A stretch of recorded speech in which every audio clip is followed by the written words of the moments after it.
Controversial topic alert, people.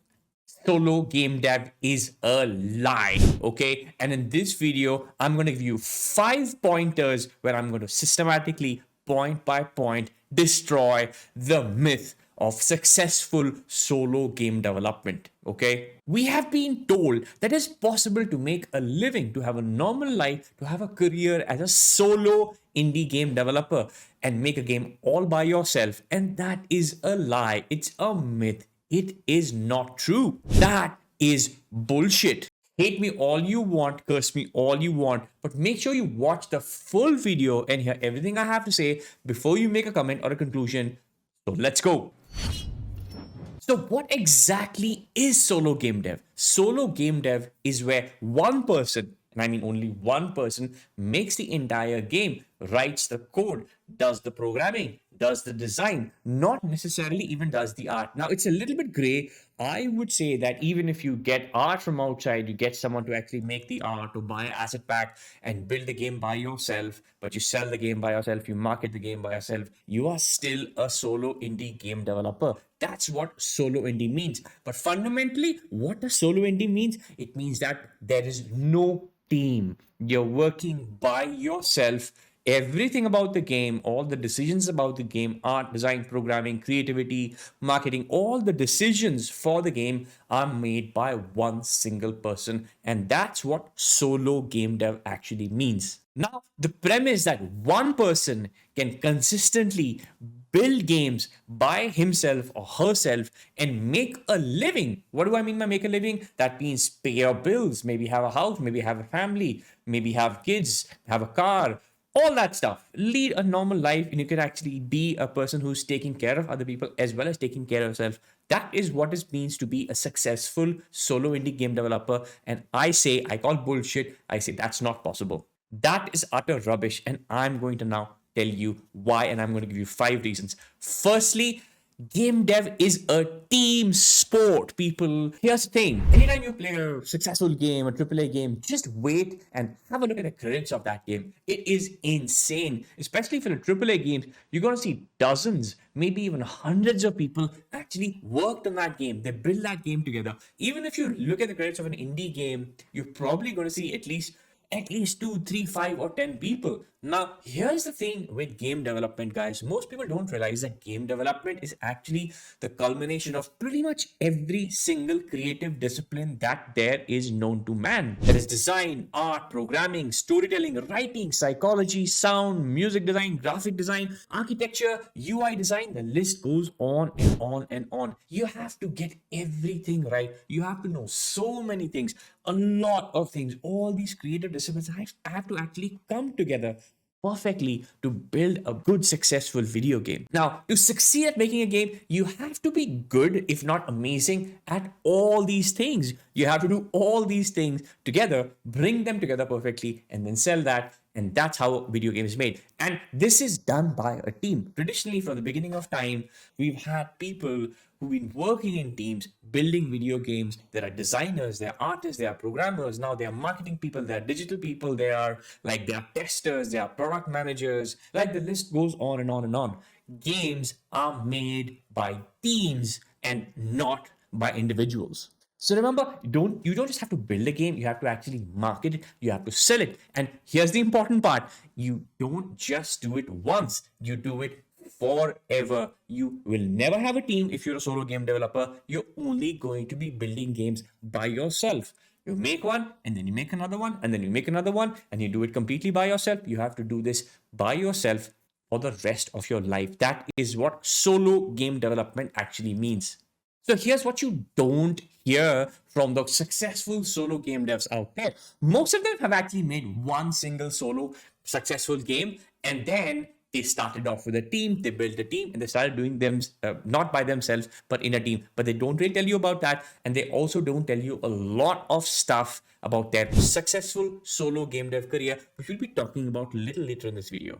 Okay, I get it. It's hard to find a team. It's not easy to work with people. You must be thinking, you know what, why don't I just do this by myself? I can learn everything. I can do it by myself. I don't have to deal with people. I don't have to deal with rubbish. I can just sit in my room, make this game by myself, make my money, be happy. right? But that, guys, is a fantasy, right? It's nice to think about it as being possible, but that's not going to be happening. Okay, point number two, the failure rate of solo game devs is shocking.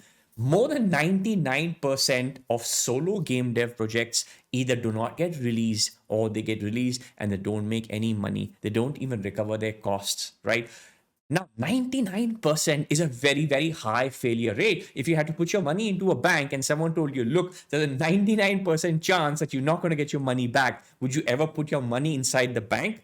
No, you wouldn't, because of it, the odds are really insane. So similarly, if you look at the statistics, well, 99% of solo game dev projects fail, and that's just true. Now, here's the thing, you might be thinking, no, that's not true, because this person is a successful solo game developer. So why can't I be a successful solo game developer? And here is where it gets interesting. You are being affected by survivorship bias. Just look it up on the internet. Survivorship bias is when you only hear about the successful ones, right? So you think that it's a norm.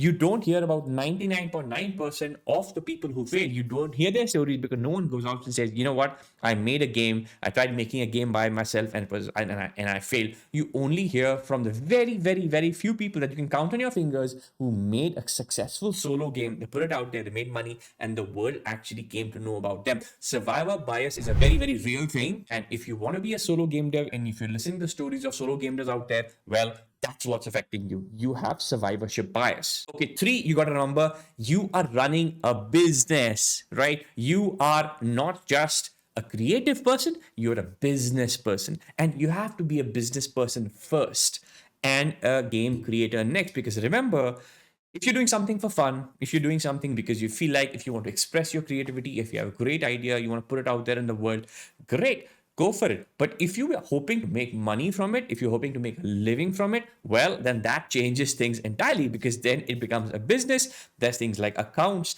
there's project planning, there is pre-production, there is market research, there is budgeting, there's accounting, there is taxes. All that boring stuff comes into the picture, right? You're not just a creator anymore, you're running a game studio in which there's just one person, basically you. So remember that if you want to be successful as a solo game developer, you have to be a business person. And frankly, most people who make video games, they don't like business is just so far separated from their creative spirit. There is not even something that they realize.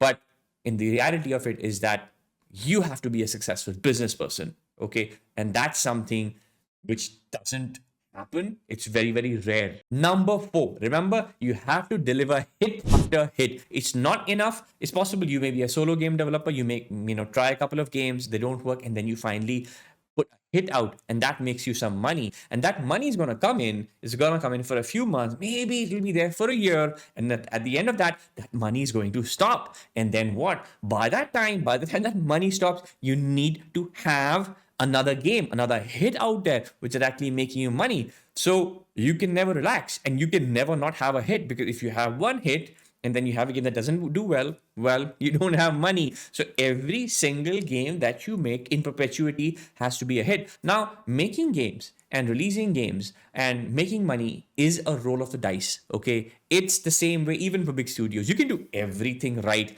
and your game still won't make money. It's this possibility.